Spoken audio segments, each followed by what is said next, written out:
The theme of Donald Trump's administration is really quickly becoming promises made, promises immediately thrown out the window, and especially those on cost. The main theme of Donald Trump's campaign, the reason why voters sent him to Washington. Now, of course, they were wrong in the assessment that Donald Trump could do anything about prices or that Donald Trump even cared to. But it's only taken a couple of days for prices not only to not go down, but to rise drastically. And Donald Trump seems focused on everything else but that. And for that reason, Democrats are taking every opportunity to call him out and introduce legislation to make it even clearer where Donald Trump's focus is and is not. And a Democrat who did that so perfectly was Elizabeth Warren, who really just stuck the dagger in Donald Trump. And we are going to get into that in just a second. But before we do, if I could quickly ask you to leave a like on this video. And if you haven't already, and you enjoy our channel, to hit that subscribe button. It goes a long way, and it really means the world to me. Now, Elizabeth Warren did so in an interview with Jen Psaki that I want to get into. But before we do, I want to hear the first part of Psaki's segment because I think it set it up well. So that's how week one has gone. And it's all classic Trump. This has always been the strategy, to overwhelm the media and critics with far-right noise, lots of it. I mean, Trump ally Steve Bannon laid it out very clearly all the way back in 2020. I said, all we have to do is flood the zone. Every day we hit them with three things. They'll bite on one and we'll get all of our stuff done. Bang, bang, bang. These guys will never be able to recover. 4 years later, that's still the strategy. And guess what? Bannon says it's going great. He told the Washington Post, quote, "It's working. It's just stunning to me what they're doing, and it's not getting covered because it's too much. They're overwhelming the system." So yeah, they're going to keep flooding the zone. They're literally telling us that they're going to do that. They'll do a million crazy things, so we can't focus on any one thing, like whether they are delivering on the core promise they made about lowering costs. But the problem with flooding the zone for them is it makes it kind of hard to answer really simple questions about your agenda, like this. You campaigned on lowering prices for consumers. We've seen all of these executive orders. Which one lowers prices? We have done a lot, and there have been a number of executive orders that have caused already jobs to start coming back into our country, which is a core part of lowering prices. More capital investment, more job creation in our economy is one of the things that's going to drive down prices for all consumers, but also raise wages so that people can afford to buy the things that they need. If you look at our slate of executive orders, no, Margaret, prices are going to come down, but it's going to take a little bit of time, right? Relax, everyone. It's just going to take a little bit of time. It's pretty weak tea, at least from how I hear it from the sitting vice president, for what is supposed to be their number one agenda item. And just to put it all in a little perspective, I mean, Barack Obama campaigns on ending the worst economic downturn since the Great Depression. And it took some time, but in his first week of office, that's pretty much what he focused on in every use of power and lever he had. Joe Biden vowed to end the pandemic and bring back the economy from the brink. He spent his first week in office trying to move that agenda forward and telling the country how he was going to do it. Meanwhile, the guy who promised to lower costs for the American people is busy flooding the zone with all sorts of things, as I just outlined, and hosting House Republicans at his golf resort to discuss how they can cut taxes for rich people.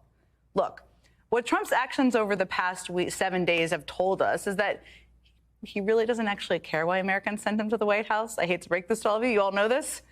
In a new letter to Trump that was shared with NBC News, 20 Hill Democrats, led by Senator Elizabeth Warren, blasted the president for his twisted priorities, saying, quote, "During your campaign, you repeatedly promised you would lower food prices immediately if elected president. But during your first week of office, you have instead focused on mass deportations and pardoning January 6th attackers." To be fair, the White House is still working on those tariffs they're very excited about, which every economist will tell you will actually raise prices for everyone. And they're still working on those tax cuts to corporations and billionaires who definitely are not worried about the price of your eggs, I promise you. But hey, at least violent rioters are back on the street. He had time for that. Dr. Phil is in Chicago, embedded in a raid, and government watchdogs have been fired. That's the first week. Joining me now is Democratic Senator Elizabeth Warren of Massachusetts. It's great to see you. You have written a lot of letters. I can't wait to see more letters.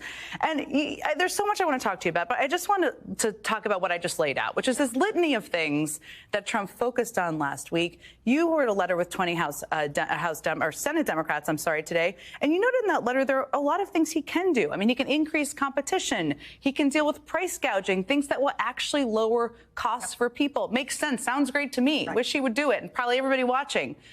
But I doubt he will do any of that. Do you have any hope he will do it? So, look, either he will do it, which is really good for the American people. There are a lot of folks who are struggling to make it to the end of the month.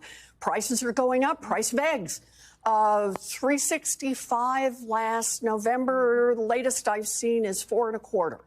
So there's a lot he could do. I hope he does it. But if he doesn't, then it is our job to hold him accountable. And right now, it's about focus. You know, it's just, you got one of the words quoted in there. He kept using the words immediately. I will do this immediately when he ran. He said on day one.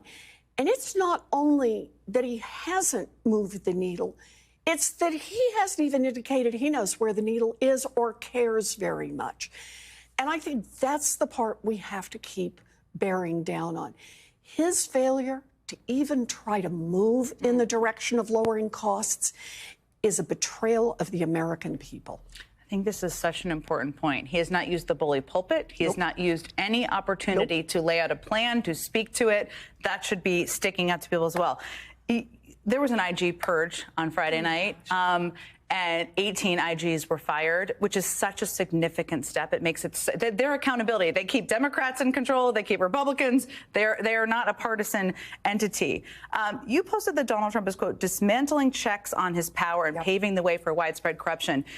I took that to mean he's going to put his people in place and they're not going to hold to account government like they should. But what did you mean by that? So it's exactly that. Look, the IGs, can I say this, are really kind of the most boring people on earth. And I mean that in a good way. We love nerds here. It's okay. Do. Boring totally is good. Into nerd. Because the whole point is they just make sure you follow the rules. They make sure that when you negotiate a government contract to give away $1 billion, say, of taxpayer money, you didn't give it to the guy you went to junior high with or one of your big campaign donors. They make sure that everybody in government just kind of stays on the straight and narrow and follows through on the laws that Congress passed and a president somewhere signed into law. You send those guys home, and now you've got these giant agencies with a lot of power. They just do what they want to do. And that signals to me, not just his revenge tour that he's on, it signals to me the direction he wants to go. And that is lawlessness throughout the government. Do whatever Donald Trump wants and whatever Donald Trump's donors want and whatever Donald Trump's friends who are whispering in his ear want. And to hell with what the laws say. We got to put a stop to this one. I talked about this before Donald Trump was even inaugurated, that it wasn't enough just for Democrats to call him out. As the opposition party, we need to be offering our own alternatives, showing voters that, like we said all along, we had a real plan to combat these rising prices. We had a real plan to make your life easier. We had a real plan to build 3 million housing units. We had a real plan to address the issues that matter, and Donald Trump does not. He is just spending his time not using his power for you, but abusing his power for himself and, of course, his rich buddies.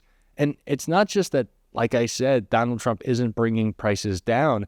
The executive actions that he has taken are going to make them rise drastically. We already see egg prices spiking, but as fear of Donald Trump's mass deportation plan sweeps across California, there are reports of how unable farmers are to complete the normal cycle of work because there's no one there.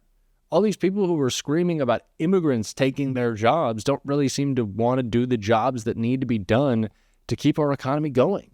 And Donald Trump doesn't care about that. He just wants to fearmonger and play golf. And of course, make sure there's extra bucks in Elon's pocket, which is another thing Elizabeth Warren was calling out in a clip I want to check out right here. Here is this man, richest man in the world, who has multiple companies. So he's got Tesla, the electric car maker, he's got X, he's got Neuralink, he's got SpaceX, and a handful of other companies. Those companies are directly involved with the United States government.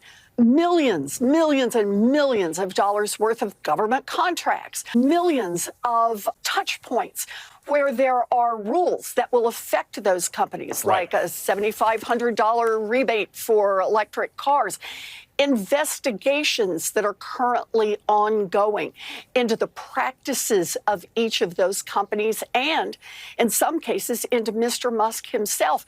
And here he is whispering into the ear of Donald Trump. So what is he whispering?